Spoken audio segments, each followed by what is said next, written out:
aimed at strengthening economic cooperation. Our Chao Chu Fang reports. On Monday evening, Tajik President Emomali Rahman met with Chinese business officials and a group of senior executives from various industries. In his opening remarks, President Rahman welcomed increased engagement from Chinese companies and encouraged them to explore new opportunities in Tajikistan. Over 700 Chinese companies have already invested across various sectors of Tajikistan's economy. I am confident that the deep integration of our economic, technological, and financial resources will provide strong momentum for new development opportunities, joint projects, and sustainable growth. China has become Tajikistan's largest trading partner and remains its top source of foreign investment. Bilateral trade reached $719 million in the first quarter of this year, a year-on-year increase of more than 50%. Chinese business officials praised the steady growth and strong momentum in economic cooperation. Bilateral trade and economic cooperation between China and Tajikistan are developing rapidly, with trade volumes steadily increasing. Tajikistan's specialty agricultural products, such as black cherries, are gaining popularity among Chinese consumers. Meanwhile, Chinese photovoltaic products and lithium batteries are helping to support Tajikistan's green development.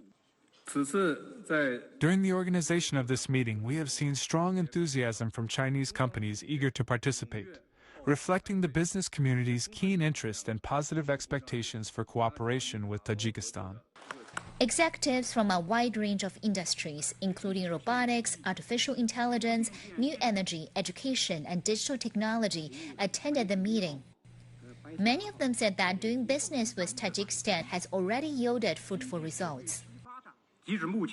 As of now, we have completed or are currently constructing 18 projects in Tajikistan with a total contract value of $580 million. We are about to launch a new production line converting coal into 300,000 tons of urea with an estimated investment of $300 million. China has invested heavily in Tajikistan's infrastructure, and the two countries are exploring cooperation in areas such as green economy and digital technologies.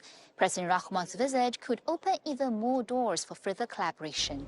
Cao Chufeng, CGTN, Beijing. A Chinese Foreign Ministry spokesperson has reiterated Beijing's firm stance against U.S. arms sales to China's Taiwan region. Gu Jiakun stressed that China's position on this issue has always been clear and consistent. He noted that during U.S. President Trump's visit to China this week, the two heads of state will conduct in-depth exchanges on major issues concerning bilateral ties, world peace, and development. Trump is scheduled to arrive in China tomorrow. Senior representatives from international trade associations say they are looking forward to Trump's meeting with China's leader, Xi Jinping. I think this meeting will be a very good meeting. I think it's a very serious meeting because of just what's going on in the world and some difference of opinion about what we're doing and what China's doing. But I think if we can get the personal connections to be a little bit tighter and a little bit easier between us, I think that is going to make a very big difference. And it sounds so simple to say that if I like you and you like me, we can basically make it's easy to work together. But it's true. And I think the other side is both of our leaders. I understand. I think the other side of this. If we can't get that friendship reestablished, it's hurting us and it's hurting the world. I think they both recognize that. So I think they understand the seriousness of being able to work together. And I think they want to. Now, I know we can point out, well, this didn't work and that didn't work, but I do believe things change. And you can repair things that, like this, I think, if you can build some trust, and I hope this meeting builds some trust. I think it will, because I think we both need it. Honestly, the biggest trading partners in the world are China and the United States. And the fact is, we can't ignore that. We need to be working together in some way, partnership, but in an honest, I think, in direct way, so that we can continue to build our economies and continue to, bring some prosperity to the world, but also in particular to our countries. I really do hope that they focus on trade, actually. I think trade is really the topic that needs to be focused on, and improving networking and U.S. to Chinese business relationships, personnel exchanges. So I hope that President Trump has a large delegation of U.S. representatives and companies, and that there can be productive dialogue between the two countries.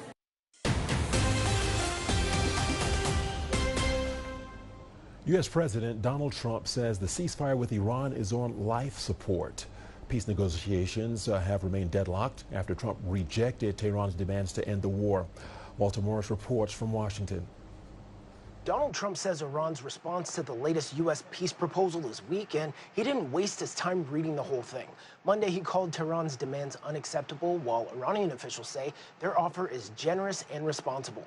The diplomatic gridlock comes days after the U.S. submitted a plan to mediators in Pakistan that would permanently end the war and reopen the Strait of Hormuz. Trump claims that Iran told his negotiators that the U.S. could come in and help extract its highly enriched uranium, but went back on that offer. Iran's latest proposal calls for financial compensation for war damages, lifting the U.S. naval blockade, removing sanctions, and ending the ban on Iranian oil sales.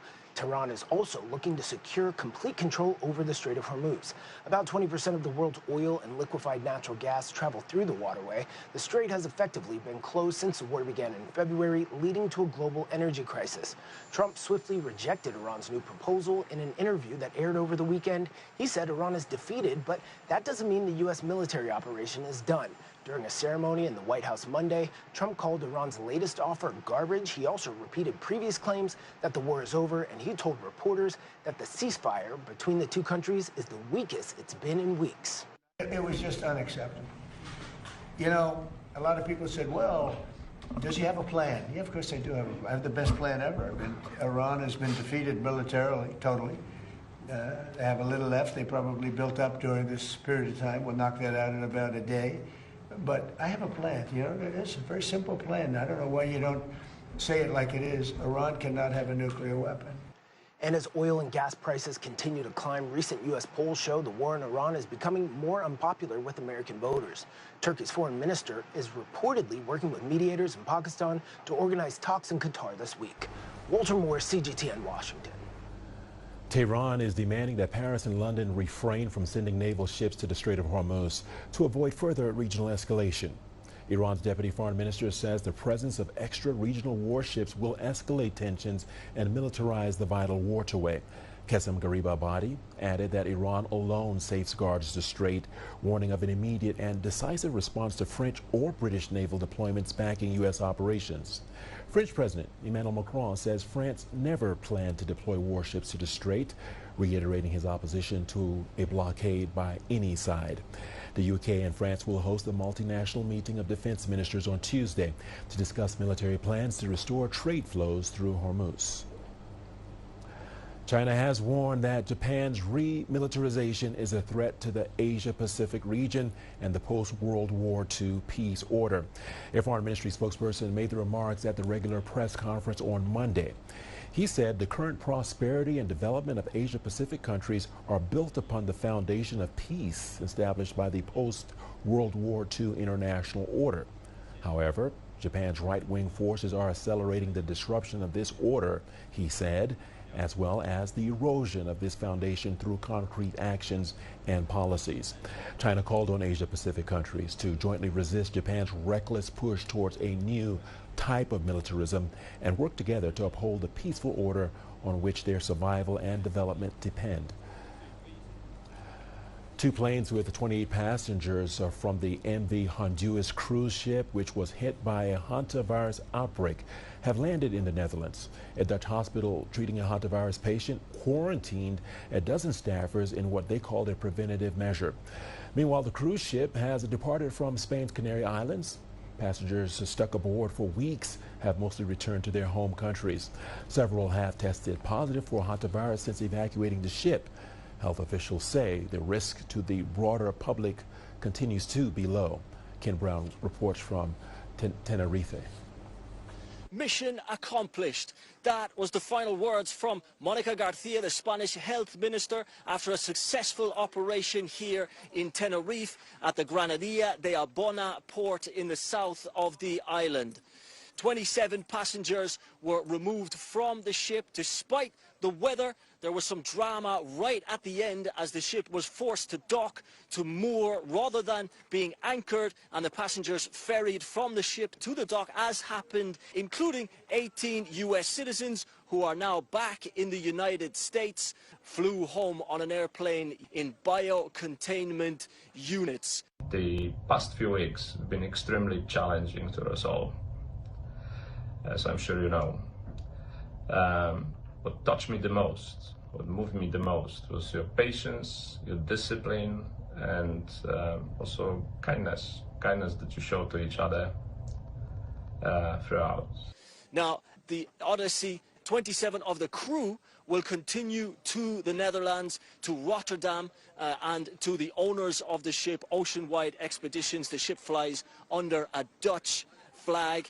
So the Spanish chapter of this Odyssey at least comes to an end for now, a successful operation. There was applause all around. We heard from Tedros Ghebreyesus. He is the head of the World Health Organization. He called this a triumph of solidarity, many nations involved.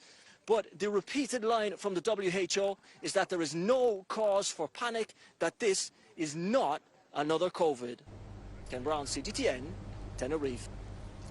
Well, that is it for this edition of The World Today. I'll be back shortly with more news from the continent in Africa Live. Thanks for watching.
Hope for peace in the eastern DRC as pro-government forces fill the vacuum left by departing M23 rebels. President Ramaphosa rejects calls to step down following a constitutional court judgment over his Falafala farm. African leaders seek easier access to credit as day 2 of an Africa-France summit continues here in Nairobi. Hello and welcome to Africa Live, as always. Great to have you with us. I'm Richard Nta, live in Nairobi. And for those of you joining us from across the continent and around the globe, we thank you for joining us. Let's begin with our top story. In business, airlines in Nigeria face mounting pressure as jet fuel costs rise. And also ahead in sports, visiting CAF President Patrice Motsepe praises East Africa's preparations for next year's AFCON.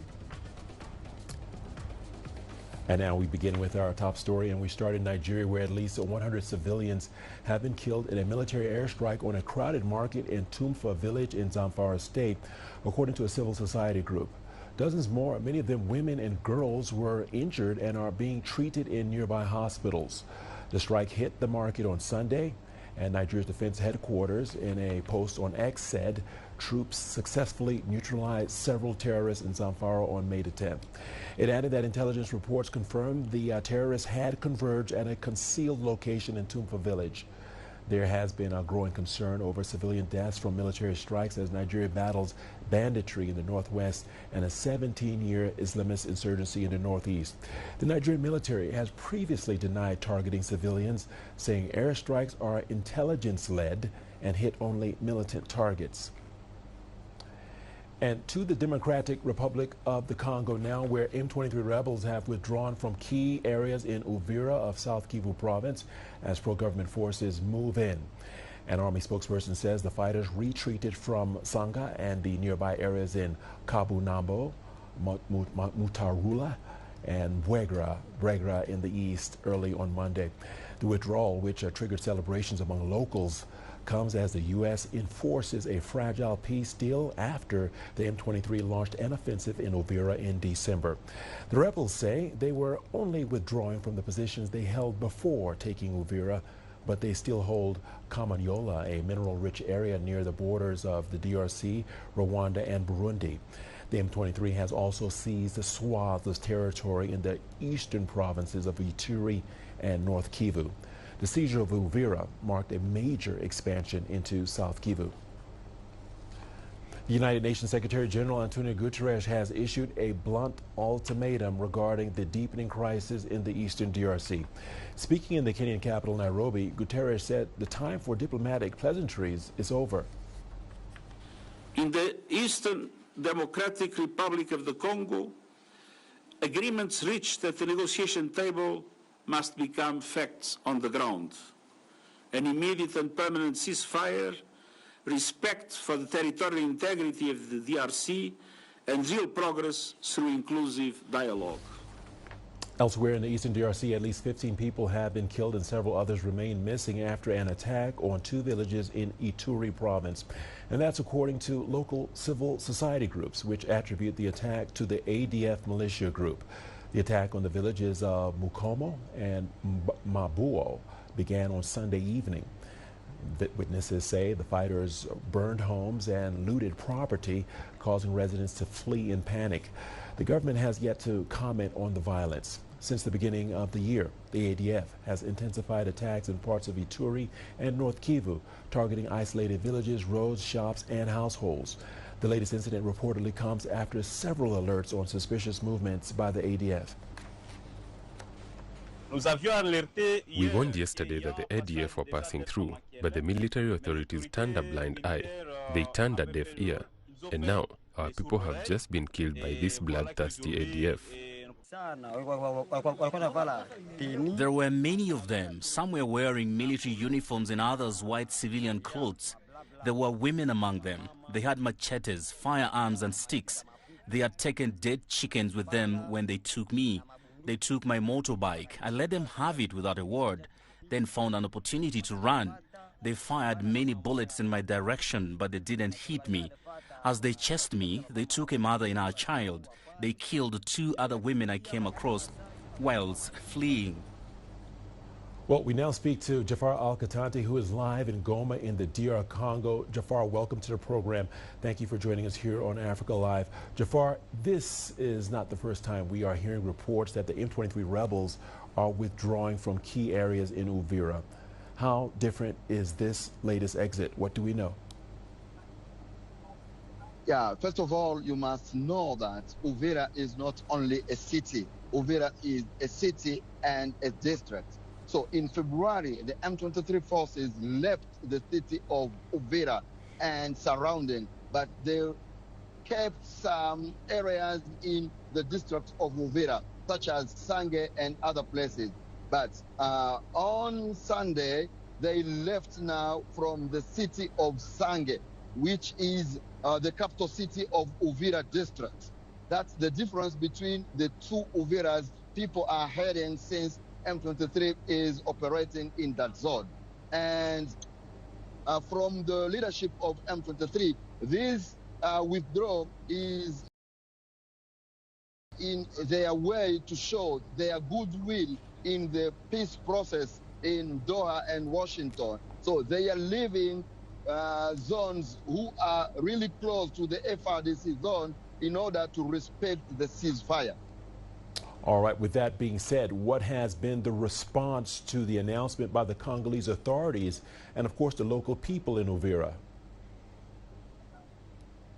In Uvira, Sange, and surrounding, people are happy to see the coming back of FRDC, because yesterday we saw in Uvira, in Sange, the presence of Wazalendo soldiers and FRDC soldiers. And today, happening now, the mayor of the city of Sange is being taking the place of his office.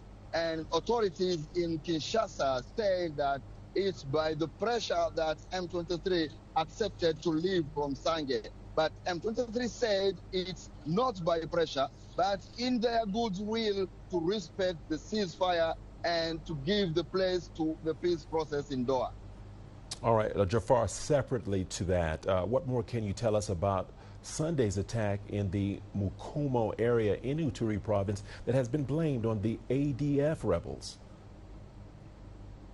Yes, unfortunately, one more time on Sunday, people have been killed in Ituri, in the neighboring of the territory of Beni in North Kivu. ADF terrorists attacked the city of Makumo and killed 9 people, injured many, and took many people who are still missing. And according to the civil society, they have been kidnapped by ADF. And by the information I have till now, no one as authorities, such as civil authority or military authorities, have gone to Makumo to tell people what will be the next after the kidnapping or killing of people. All right, let's leave it there for now. Jafar Al-Katanti, keeping us up to date with the very latest. Thanks for that. It's the second and a final day of the Africa Forward Summit here in Nairobi, Kenya. Speeches by Kenyan President William Ruto, French President Emmanuel Macron, and other leaders set the tone for discussions on economic cooperation, investment, and shared global challenges. More than 30 African government leaders have been attending the summit, the first Africa-France gathering to be hosted in an English-speaking African country. The leaders are urging for reforms that would make it easier for their countries to access credit and fund major investments. They support the creation of the African Credit Bureau, saying the World Bank and the International Monetary Fund alone cannot finance Africa's development ambitions. President Macron has hailed the summit, which he says had mobilized 23 billion euros of investments in Africa, as his commitment to a relationship of equals with African nations. President Ruto, who's been invited by Macron to the G7 summit next month, wants the meeting outcomes discussed at the G7. CGTN's Robert Nagila covered day 1 of the summit yesterday and reports. At a panel discussion at the University of Nairobi, Ruto and Macron engaged young entrepreneurs on innovation, technology and artificial intelligence. During the discussions, Macron stressed that Africa and France are equal partners pursuing shared goals. L'Afrique, elle est en train de réussir. Africa is succeeding. It's the youngest continent in the world. It's the continent with the highest growth rate in the world. It needs investment to become more self-reliant, and we want to be partners on equal footing because you're fighting the same battles in Europe. Et nous, on a envie d'être des partenaires. Ruto said his administration was using technology to drive economic growth and create jobs, while urging African countries to embrace digital transformation. The future is about technology, the future is digital, and AI is going to be at the center of it. On Tuesday, leaders will attend the official opening of the summit with Ruto, Macron, UN Chief Antonio Guterres and the African Union Commission head Mahmoud Ali Yusuf among the keynote speakers. Leaders are expected to adopt a joint declaration aimed at redefining ties between Africa and France. Robert Nagela, CGTN. South Africa's president has rejected calls to step down following a constitutional court judgment.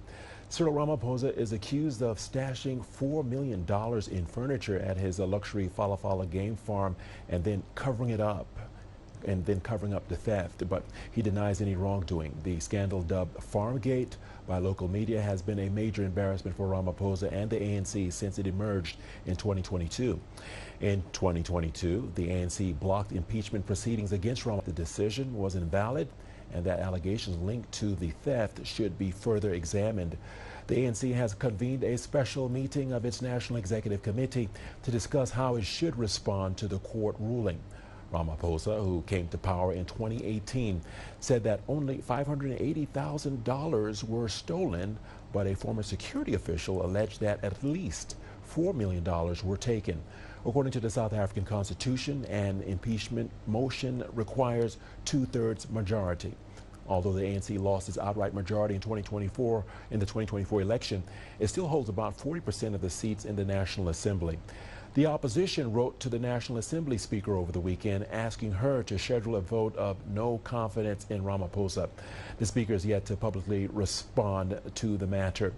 On his part, Ramaphosa has continued to defend himself against any involvement in corrupt dealings. Since a criminal complaint was laid against me in June 2022, I have consistently maintained that I have not stolen public money, committed any crime, nor violated my oath of office. I remain here and am not resigning. May God continue to bless South Africa and protect her people. Uganda's President Yoweri Museveni is scheduled to be sworn in for his 7th term. Today's inauguration, set for the Kololo ceremonial grounds in Kampala, follows his victory in January's election. The 82-year-old was declared the winner with nearly 72% of the vote. Organizers say the theme of the inauguration is protecting the gains, making a qualitative leap into high middle income status. Here in Nairobi, UN Secretary General Antonio Guterres and Kenyan President William Ruto officially broke ground on a major new UN office expansion in the city. Guterres called the project a symbol of the organization's commitment to Africa and a greener future. Construction is expected to begin immediately, bringing a boost to the local economy and making the Nairobi campus one of the most sustainable UN sites in the world. And CGTN Daniel Arab Moy reports. The landmark groundbreaking ceremony at the UN office in Nairobi was attended by officials from several countries, all hoisting shovels in a symbolic unified gesture. This event marks the start of a $340 million expansion that will transform the Gigiri complex into the United Nations' third largest global hub. What has been achieved here is not just buildings, it's a blueprint for the future. The new offices are UN's first net zero building, powered year-round by on-site solar. The project follows a UN General Assembly resolution, transforming Nairobi into the main center for the Global South. New climate-resilient office blocks will stand along aging 1970s structures to accommodate a massive influx of staff. Major agencies including UNICEF, UN Women, and UNFPA are shifting significant global operations here, moving closer to the regions where their work is most critical. We look forward to deepening our partnership with the United Nations at Nairobi as Nairobi continues to grow as a center of global diplomacy and a symbol of international cooperation for generations ahead.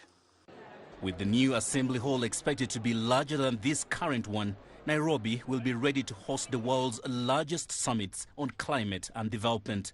Construction is expected to move in phases through 2030. Daniel Arap Moi, CGTN, Nairobi, Kenya. Scientists are warning the world could face a particularly severe wildfire season in 2026, driven by climate change and the possible emergence of a strong El Nino weather pattern. Temperatures and dry conditions are expected to get worse as the northern hemisphere's summer approaches. Already, fires this year have caused unprecedented levels of damage. According to data compiled by World Weather Attribution, more than 150 million hectares of land were burned globally between January and April, around 20% higher than the previous record. Africa alone has seen about 85 million hectares scorched so far this year, and experts say rapid shifts from heavy rainfall to drought have created ideal conditions for fires on the continent. And in South Africa, a severe storm has left at least 3 people dead and thousands displaced across the Western Cape province. Local authorities reported widespread infrastructure damage. The Education Department announced the closure of all schools until further notice. In Cape Town, at least 2 incidents of trees falling onto motor vehicles were reported on Monday. 1 person died in one of them. Last week, 3 people were killed in storms in the Northern Cape province, and the government has termed these severe weather events as a national disaster. Time now for our business segment. Here are the headlines. Coming up in business, airlines in Nigeria face mounting pressure as jet fuel costs rise. And South Africa revamps its financial sector in an effort to attract more investment.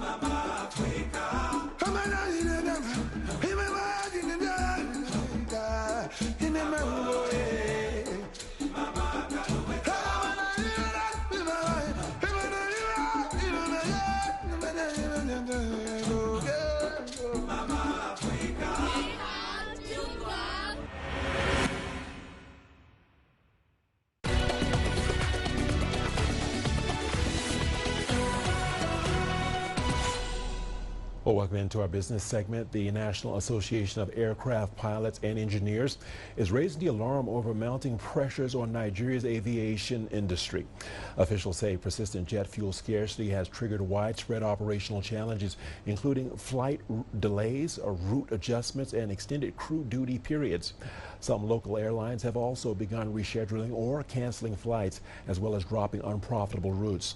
This comes at a time when Nigeria's aviation sector is already strained by foreign exchange volatility and high aircraft maintenance costs, among other issues. Manufacturers in Nigeria say they are having a hard time as a result of skyrocketing power costs. With unreliable grid power, manufacturers in Nigeria rely heavily on alternative energy sources such as generators to run their factories. But amid fuel hikes, many firms are coming under severe strain. CGTN's Deji Badamosi reports from Lagos. Work is in full swing in this luggage and plastic manufacturing factory in Lagos. But what is driving the operations here are generators powered by diesel. Grid electricity is hardly ever available, and the factory owner is really worried about the situation. Currently, we pay as much as 190 to 200 million every month for electricity.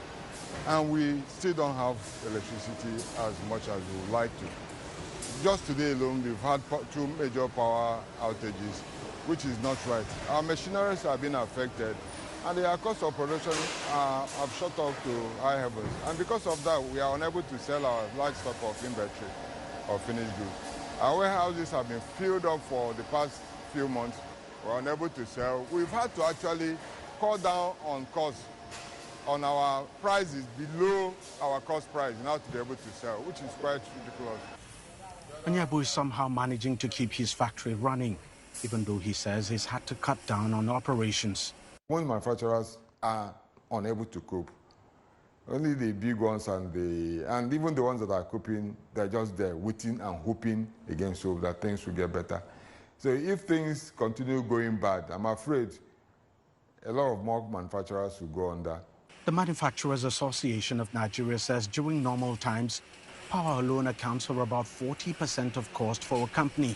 But these are not normal times. Well, before it became very complicated, we had indicated that we are spending about 72 billion naira on alternative source of power.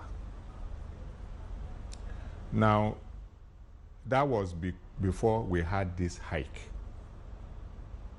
So your guess is as good as mine, how much it will have increased. So when that percentage of your costs escalates by about 200, 300, 400%, you have a major problem in your hands. So this is compounding our perennial problem of uncompetitiveness. The cost burden is staggering in a sector where consumer demand has fallen and profit margins are already thin. It's impossible to continue running a business like this. We are still calling on the government and we are hopeful the government will do something. If not, a lot of manufacturers will actually run out of business, which is, I'm sure that the government doesn't want this to happen. So I believe if the government is listening, it should try to do something about the manufacturing sector, which should be one of the major sustainers of our economy. The government recently announced some fiscal measures, including duty waivers on machinery aimed at supporting manufacturers. But they say those gains would be completely eroded if structural challenges like electricity remains unresolved. Deji Badimosi, CGTN, Lagos, Nigeria. South Africa is set to make financial sector changes that could boost the economy significantly. The overhaul of policy dating back to the 1960s is expected to attract investment and enhance competitiveness. Richard Nta tells us more. South Africa is finally making changes to its financial sector with the aim of reversing capital outflows and boosting over $600 million in investment inflows. Industry initiative led by the JSE, joined by the banks, asset managers, stockbrokers, etc., to really position South Africa's capital markets as a regional financial center. We've seen it done in Dubai, we've seen it done in Mauritius, and we are engaging with the Reserve Bank, we're engaging with Ministry of Finance and other government folks to really make sure that we up our game as a country, as a regional financial center. Reforms will include less restrictive exchange controls, and for the first time, asset funds can be domiciled in South Africa.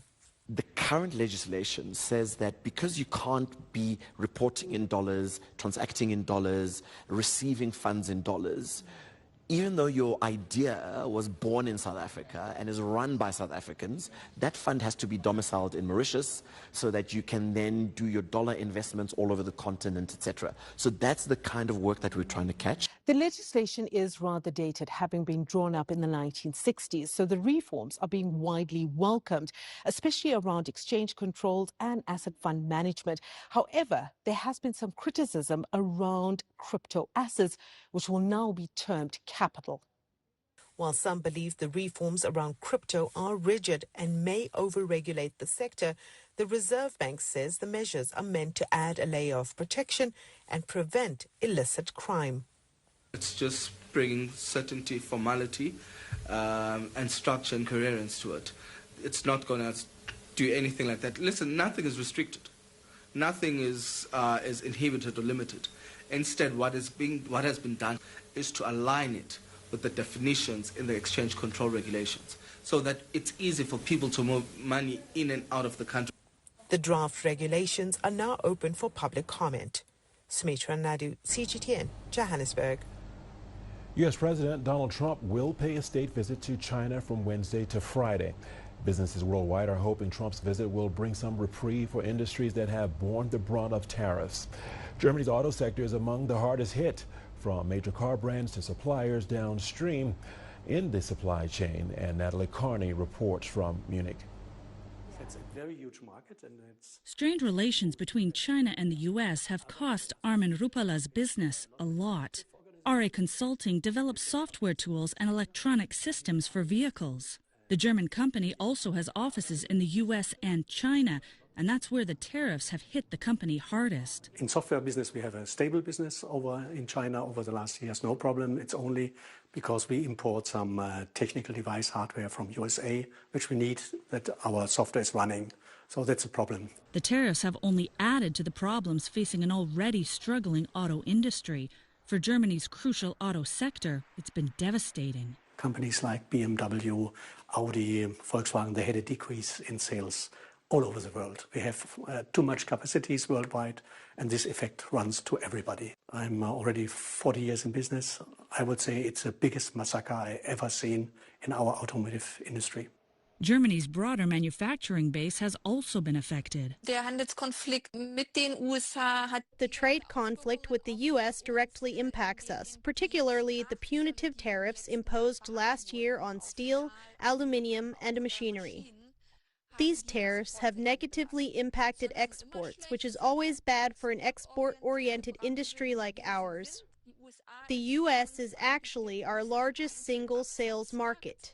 However, our exports there have plummeted by 12.7%, which is substantial. While globalization has improved efficiency by spreading production across countries, the interconnected supply chains have exposed manufacturers to tariffs, adding uncertainty for long-term investment. Companies always look for predictability. They look for stable markets where you can plan ahead, and everything that's going on is taking away this reliability. If you know, okay, it will most likely be stable in the next couple of years, you can take investment decisions. Even if ties improve between the world's two largest economies, supply chains will likely take years to recover, pushing companies to look at ways to diversify against future shocks. Stabilizing ties between Washington and Beijing would calm global markets and bring predictability to export-driven German companies that are reliant on both the United States and China. But in the meantime, RA Consulting, like many, is trying to navigate this rocky global terrain as best they can. Natalie Carney, CGTN, Munich. Chinese citizens no longer need a visa to enter Brazil for trips of up to 30 days. This follows China's visa exemption policy for Brazilian nationals. The policy is expected to boost tourism, trade fairs, and business travel as the two nations continue to deepen economic and people-to-people ties. Paulo Cabral reports from Sao Paulo. As the relationship between Brazil and China grows, so does the number of people traveling between the two countries. In the first quarter of 2026 alone, the number of Chinese coming to Brazil rose by 35% compared to the same period in 2025, even before the visa exemption for Chinese visitors came into force this Monday. The change was expected since China exempted Brazilians from visas in June 2025. It was announced last week by Brazil's vice president at a tourism fair in the northeastern city of Fortaleza. It's reciprocity. Brazilians going to China don't need a visa, and Chinese coming here don't need one either. Tourism creates jobs and distributes income. There's room for everyone, micro, small, medium, and large businesses. This Brazilian businessman heads a high-level group that promotes exchanges between business leaders. For him, the visa exemption ends a real barrier. We receive Chinese delegations in Brazil, and we also send Brazilian delegations to China. As basically the type of executive that attends these delegations are C-levels. I mean, presidents, CEOs, and directors, they don't have too much time for preparing the form, submitting documents, and going to an interview in a Brazilian embassy or in a Chinese embassy whatsoever. So, trade fairs are also among those hoping to benefit. China Home Life says visa delays have already cost them. We had some empty booths during the show because people that acquired the booth, companies that acquired the booth, didn't have a chance to have their visa delivered. Most of the Chinese visitors expected to first benefit from the visa exemption are likely to come here primarily for business. But hopes are that easier entry rules may also encourage them to discover more of Brazil's natural and cultural attractions, from beaches and rainforests to landmarks like MASP, the Museum of Art of São Paulo. This travel agent is among more than 300 businesses that rushed to get government accreditation to work with Chinese visitors. He sees much potential in the sector, even if most visitors are still coming for business rather than leisure. We already have Chinese visitors. They come for business, but they can do a lot of other things. For example, within Sao Paulo, we have a kind of mini Amazon, just 120 kilometers away. A Chinese visitor doing business here with a free Saturday can do a day trip there or go to the coast in Santos. Brazil is a young country, just over 500 years old, and they are over 4,000 years old. But we have a lot of our history that we can share with them. The exemption covers stays of up to 30 days for tourism, business, family visits or transit. The same rules now apply in both directions. Paulo Cabral, CGTN, São Paulo.